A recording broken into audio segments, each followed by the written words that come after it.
വിദ്യാഭ്യാസത്തിനും സാമൂഹിക മുന്നേറ്റങ്ങളിലും മാത്രമല്ല, ആരോഗ്യ മേഖലയിലും ലോകത്തിനു മുന്നിൽ മാതൃകയായ നാട്.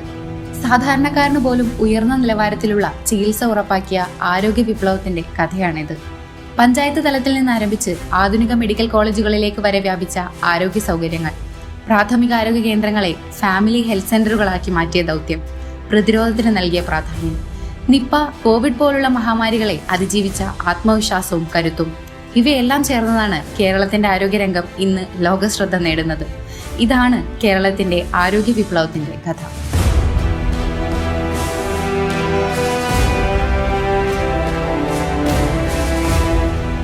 സാധാരണക്കാരന്റെ വിരൽത്തുമ്പിലേക്ക്, തൊട്ടരികിലേക്ക് പൊതുജനാരോഗ്യ കേന്ദ്രത്തിൽ നിന്നും ഇത്രയും മികച്ച സേവനങ്ങൾ എത്തുന്നു എന്നത് കേരളത്തിന്റെ ആരോഗ്യ മേഖല വിപ്ലവകരമായ മാറ്റത്തിന്റെ പാതയിലാണെന്ന് പറയാം. കേരളമാണ് രാജ്യത്ത് സൗജന്യ ചികിത്സ നൽകുന്നതിൽ ഒന്നാമത്. കഴിഞ്ഞ 4 വർഷങ്ങളിലായി 30 ലക്ഷം രോഗികൾക്ക് 7000 കോടി വില മതിക്കുന്ന സൗജന്യ ചികിത്സയാണ് നൽകിയത്. 5417 പൊതുജനാരോഗ്യ കേന്ദ്രങ്ങളാണ് ഈ സർക്കാർ കാലയളവിൽ പ്രവർത്തനക്ഷമമായത്.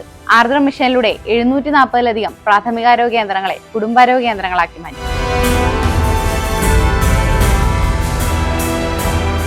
നീതി ആയോഗിന്റെ വിലയിരുത്തലിൽ സുസ്ഥിര ആരോഗ്യ ലക്ഷ്യങ്ങൾ കൈവരിക്കുന്നതിൽ കേരളം രാജ്യത്ത് ഒന്നാമതാണ്.